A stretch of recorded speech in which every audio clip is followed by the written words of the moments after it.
Hey guys, this is Rick from All Star Motors, and here we're going to talk about my 2016 220i with the N26 engine and how reliable it is.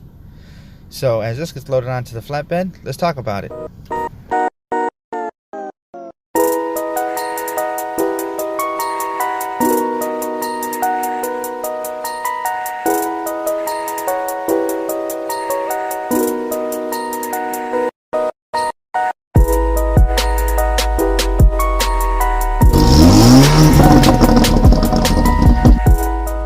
Alright, so here's the car from when I ordered it. I ordered it in March of 2016 and it arrived in April 2016.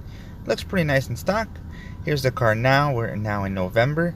As you can see, the paint's holding up quite well.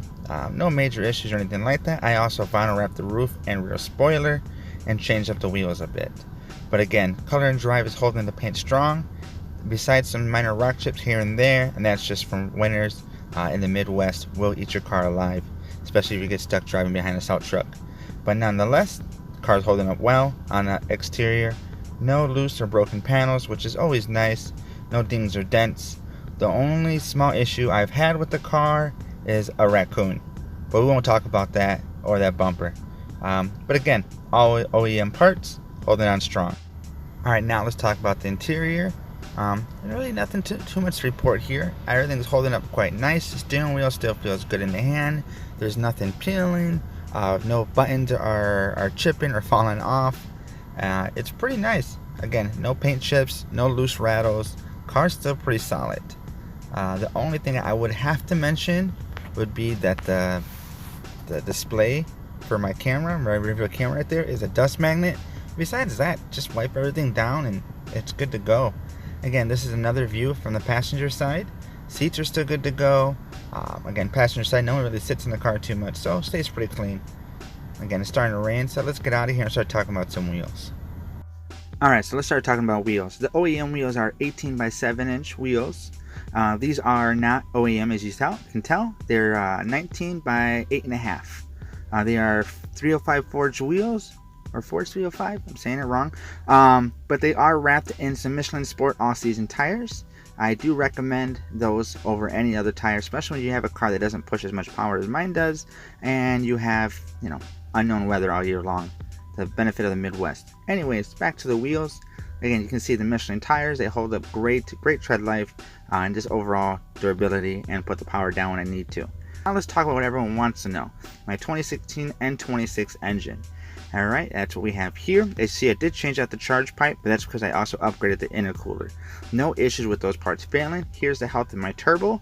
There is no grinding along the walls. There is no wiggle in the bearings of the turbo. It's holding up great, and the car is modified as well with boot mode stage 2 tune as of right now.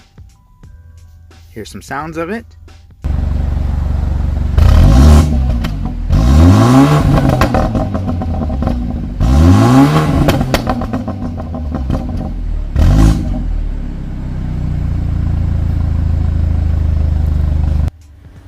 Alright, now let's get on the road and we start talking about the modifications I've done to the car, how it's holding up with those modifications, and overall the feel and health of the car. So let's go.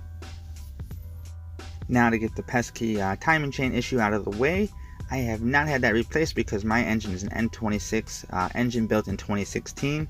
I believe they sorted that issue out back in 2015 or 2014. You can check me on that. But again, I do not have that timing chain issue, so we won't be covering it. Parts I have replaced is a catless downpipe. I have replaced the intercooler, I replaced the charge pipe, and I replaced the diverter valve. The diverter valve did start to go on me a little bit when I'd hammer down, go from comfort to sport, and then step on it because I'm merged on the freeway, of course. It started to give me issues of boost leak. So I swapped that part out, and now the feel of my pedal is great. I have no issues with that thing. So if you are having that boost leak issue but no actual leaks, it could be a diverter valve. Check that out. But besides that, the car's been 100%. As you see, I can push power with no issues and no concerns. And it is running 93 octane, so keep that in mind. Alright, so now let's go over the general service I have done with the car. Let me pull up a list real quick. There you go. So service, I've done oil changes every 6K. I've upgraded my brake pads to some Hawk brake pads. Some fuel cleaner I ran through the system. at 60k, change the rear def every 30k. I actually only did that just recently, so it is what it is, but online that's what they say to do. I did service my transmission, change my spark plugs every 30k, try to stay on top of air filters, etc.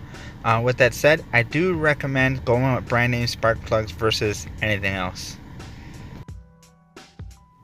Now switching gears, let's go over my mods list. So right here you can see I have done a stage 2 tune. I actually started tuning the car at 40,000 miles to stage 1. Now I'm on the stage 2 at 93 octane. I have flashed the transmission. I have now added catless downpipe and charge pipe, front mounted intercooler, drop-in K and A filter just because I'm not a fan of aftermarket intakes, but that's a whole nother thing. Also upgraded that diverter valve because again, with the car tuned, it started to fail, so swap that out. And again, my tires as well, which I think is a must. Can't stress that enough. But besides that, the car's been pretty bulletproof. I know this video is probably disappointment to a lot of people, but wait to the end. We're gonna go get some fuel, and we'll catch up in a moment what I have planned for the next video.